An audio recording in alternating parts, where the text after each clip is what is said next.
I'm going to go on to some numbers and discussions on with facts and figures. And the revenue deficit, fiscal deficit, primary deficit.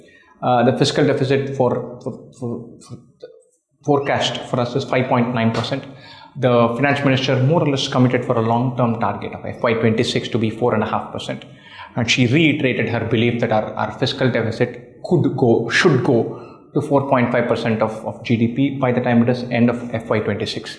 This year is set to be 5.9 and take it to 4.5, but by that timeline, she's still committed to that target. She's still saying we will get there. That will be a good number. 4.5% by FY26 will be a good number.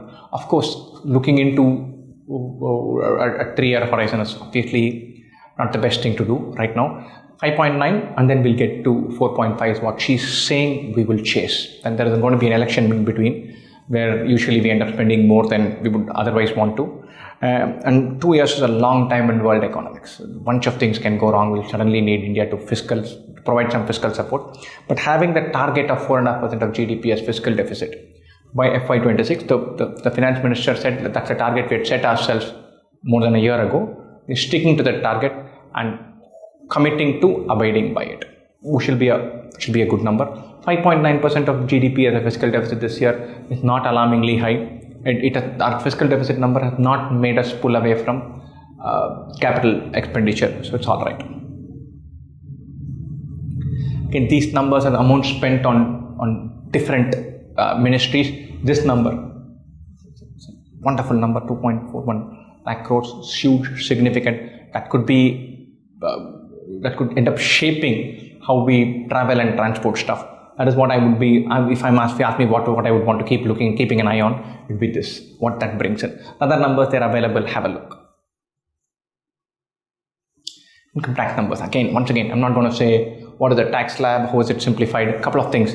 Across the board, taxes are going to be lower next year than this year, across the board, income taxes. So whatever you are earning, like for like, if you're earning income of X, what income tax you paid on FY22-23 and 23-24 is likely to be lower. Bunch of these changes have been long overdue. Our slabs have not been revised for years. So she simplified the slabs. Instead of we've been gone from 6 lakh slabs to 5.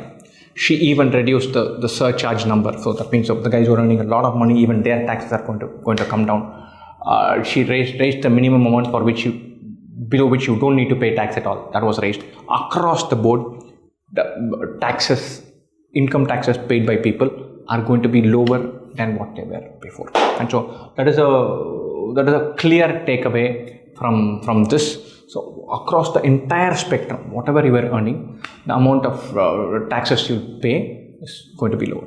The second thing to take away is we had an old tax regime and new tax regime, and she said you have to pick one or the other. There was a choice available for everyone. Till about a year and a half ago, there was mostly the old tax regime. The new tax regime has come about and it's seen a transition. Now she's clear. She said from now on, the default is a new tax regime. Anyone who wants the old, they have to go out of their way to go to the old tax regime. The new tax regime itself is simpler. So that was one change that was clearly communicated. Said from here on in, new tax regime it is. You're not saying they're shutting the door on old tax regime, but that will not be the default. This is the default. And then you'll have to go and find that, like a website changing, and where on the top left, on the left corner, they say, want to go to old version of website. You have to click and go there. So they're more or less saying, sooner or later, we're going to dump old tax regime and stick to this. We're going to drag all of you down there. But from now on, the new tax regime is the default. What gets cheaper? What gets more expensive? Cigarettes is a usual target. Everything about cigarettes is going to get, every year it goes up, and it has gone up. I think what gets cheaper, I think the diamonds put there, because they've set up some lab for lab grown diamond. I don't know what's going to come off it. I don't think it's a budget announcement, but hey, it was there. That's about it. Definitely go through the PDF. The themes, if you ask me, are predominantly on capital expenditure. Everything else and what is the impact for this company, that stock, budget, how did the market react, all of that is incidental. The theme is capital expenditure. The government is saying, look, we will spend and we'll spend more, because I think there is enough to spend on, and we will spend it well to fund growth for the next 5-6 years. I think that's good. I think we need to spend them. The first step is to decide that we will spend more. Second step is to make sure that we do spend that number well. Hopefully we will. Right? Wonderful, guys. Best wishes for your cat. That's the exam you're really preparing for, but you should know about your budget as well. Cheers.